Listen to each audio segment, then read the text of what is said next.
BRS working president KTR CM Revanth Reddy మాటల తూటాలు పేలాయి.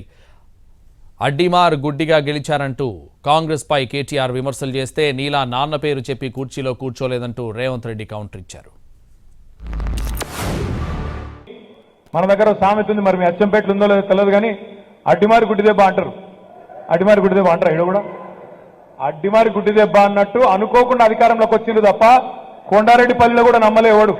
రేవంత్ రెడ్డి ముఖ్యమంత్రి అవుతాడని ముందే చెప్పింటే కాంగ్రెస్ పార్టీకి 30 సీట్లు కూడా రాకపోతుండే. ఏదో అనుకోకుండా గాలివాటంగా సంతే గారెల బుట్టలో పడ్డట్టు వాళ్ళు కూడా ఊహించుకోలే, వాళ్ళు కూడా అనుకోలే, వాళ్ళు కూడా కలగనలే. మాకు కూడా చెప్తున్నారు సాటుకు అసెంబ్లీలో, అన్న అమ్మతోటి చెప్తున్నాం, మహబూబ్ నగర్ జిల్లాలో మేము దబ్బన గెలిస్తే 5-6 గెలుస్తాం అనుకున్నాం కానీ 12 గెలుస్తామని కలలు కూడా అనుకోలేదన్నా అని వాళ్ళే చెప్తున్నారు మాకు. ఆ సన్నాసుడు అంటుండు ఎన్నికల కంటే ముందు రేవంత్ రెడ్డి పేరు చెప్తే 3 సీట్లు రాకపోతుండే అని. నేను ఇవాళ ఈ వేదిక మీద నుంచి ఆ సొల్లు వాగుడు వాగే కేటీఆర్కి నేను సవాలు విసురుతున్నా.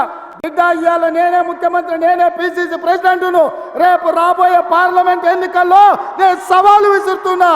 నీ చేతనైతే దమ్ముంటే, నువ్వు మగోడు అయితే ఈ తెలంగాణ రాష్ట్రంలో బిడ్డ ఒక్క సీటు గెలిచి చూపించు. నీ అయ్యా నువ్వు వస్తావో నీ అయ్య వస్తాడో మా కార్యకర్తలు చూసుకుంటారు బిడ్డ.